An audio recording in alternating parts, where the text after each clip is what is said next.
Hey guys, what's going on? It's Ash here coming at you today in Clash Royale. The topic of today's video is going to be one of the most common questions that I get here on my YouTube channel, and that is, what is the best way or easiest way to get legendary cards? Now let's start off with a quick disclaimer. There are no glitches or hacks or secret ways that you can get legendary cards, whether you're free to play or pay to play, it doesn't matter. But there are, however, just normal, strategic, prudent ways that you can put yourself in a great position to get legendary cards in the most efficient way possible, and that's going to be the subject of today's video. So any videos out there on YouTube that tell you, oh, this is the easy way to get legendary cards, or this is a legendary glitch or a new method to get legendary cards easier, they're not true, guys. Don't click on them. Don't show them any love because it's not real. There's no tricks or hacks to get legendary cards. So now that that's out of the way, let's go ahead and talk quickly about the different ways to get legendary cards, and then we'll come up with a game plan together to help put you in the best position to get legendaries, even if you're free to play, and really try to identify what your best value is in terms of both your time and your resources. So on the screen right now, you can see the average number of chests for one legendary card. Super magical chest, obviously the best by far in terms of your odds. So 2.14 super magical chests to get one legendary card. Now, the challenge chests aren't pictured here. We're going to talk about those because those are going to be a huge part of our game plan in just a second. But first, I do want to talk about the actual legendary chests and how often they appear. So on the screen right now, you can see the odds of getting a legendary chest in your chest cycle depend on your arena level. So if you're in legendary arena, you get one legendary chest every cycle, meaning every 241 chests. If you're below legendary arena, you're guaranteed one legendary chest every 2 chest cycles, which turns out to be 482 chests. Again, guys, don't get bogged down too much on the numbers here, as they do change quite frequently. More importantly, the takeaway here is just trying to identify where the chest value lies. Now, the most valuable way you can get a legendary card in terms of actually buying them is in the shop, and that's also going to be a big factor in how we're going to strategize getting you guys the most legendary cards possible. But before we get into the game plan, let's discuss a few other ways that you can get legendary cards and how feasible they are in terms of a good, valuable option to get them. So super magical chest, as we discussed, is the best chance at just under 50% chance. Again, these numbers are always changing depending on the overall number of cards in the game and depending on the number of legendaries in the game. But they are by far the most expensive, and I would not recommend free-to-play players or players who just don't spend a lot of money on the game buy outright. They're about $33 each, depending on how many gems you're buying, and it's just not worth it for a little bit lower than a 50% chance of getting a legendary card. Now, conversely, grand challenges, in my opinion, offer the best value for legendary cards in the game, and our strategy will rely heavily on both grand challenges and classic challenges. Now, according to an Orange Juice video that I'll post in the description, there is a 5% chance in getting a legendary card at 5 wins in a grand challenge. After 12 wins in a grand challenge, that bumps up to almost 30% of getting a legendary card from a grand challenge chest.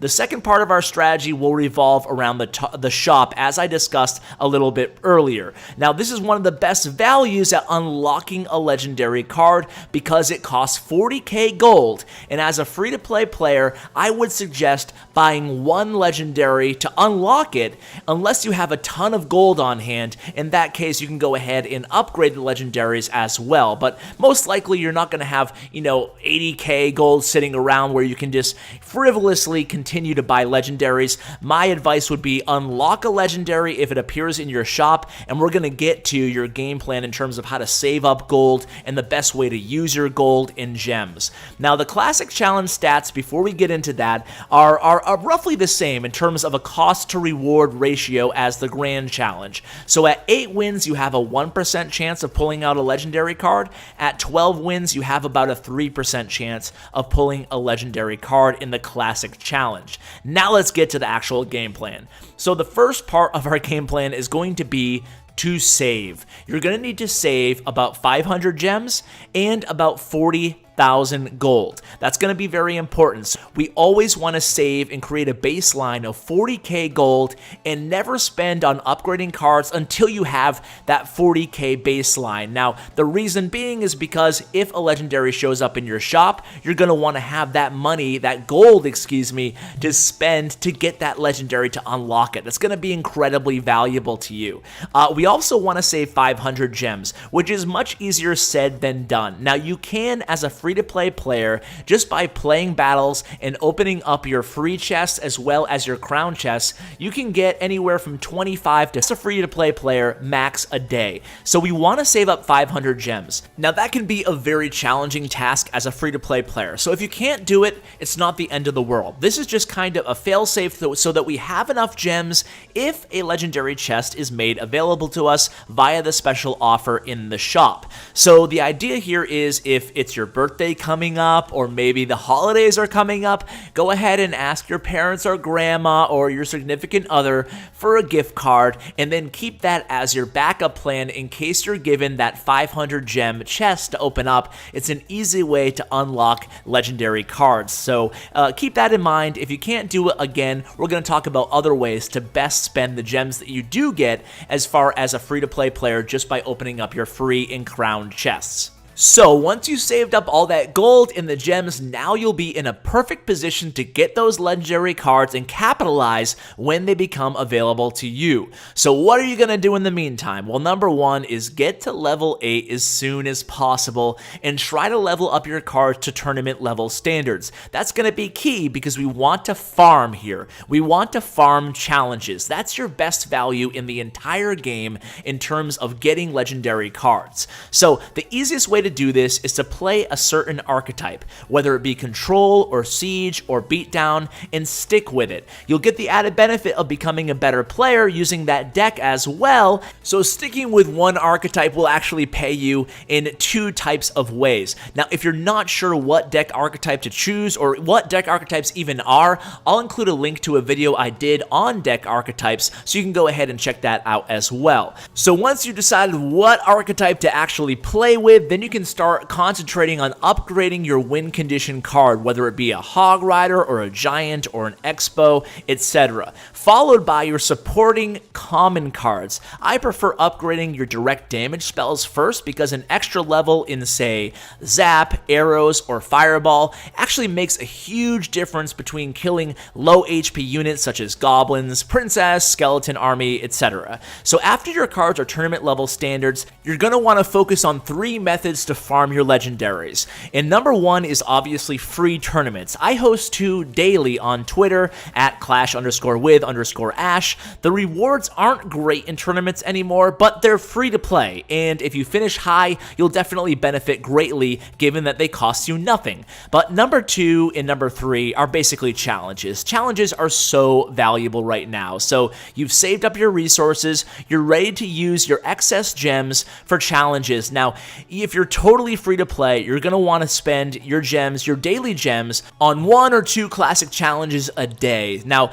classic challenges, as we discussed, aren't quite as lucrative as grand challenges, but think about it. If you play 2 classic challenges a day and you win, say, an average of 8 wins, well, the odds are you'll get 1 legendary card roughly every 6 weeks. Now, if you're the type of player who doesn't mind spending a few dollars on the game, maybe say $5 a week, maybe it's an allowance or something like that, I'd recommend playing 5 grand challenges a week and your odds will go up tenfold. So maybe, like I said, negotiate a bigger allowance, or maybe, give yourself or allow yourself, if you're an adult, to spend a few dollars on entertainment a week, and you can play grand challenges. Now, grand challenges, again, your odds go up to 20% if you're going to get all 12 wins. Now, not everybody does that, but obviously, maybe if you sprinkle in a couple grand challenges on on the weekends and then play classic challenges all week, you're bound to get at least one legendary card a month if you're playing those consistently. So think of it like farming. It's basically farming cards. So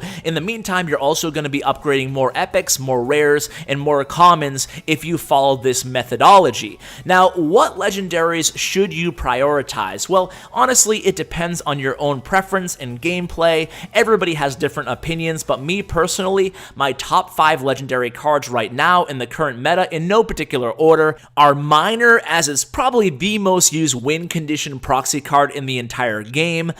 Graveyard is incredibly strong right now. If you get it to level 1, with all these legendary cards, you don't need to focus on upgrading them. Just unlock them, then you can play them in challenges and tournaments, and you'll have even more success. So Graveyard is just so powerful right now in the game. And then the 2 original cards are always a great foundation to have. So Ice Wizard and Princess definitely have to be in my top 5. And then the last one would actually be Lava Hound. Lava Hound's an incredibly strong card, and it opens up an entire new genre of gameplay for you guys, where you can use Air Effecta and Lava Hound decks and really experience a new variety of the beatdown archetype. So guys, that's your game plan. Again, no tricks, no hacks, no glitches, no bugs, just some rational and sober advice and strategy to unlock the most legendary cards for the most value given both your time and resources. So guys, that is going to do it for today's video. Be sure to check out Orange Juice's video that I'll link in the description below,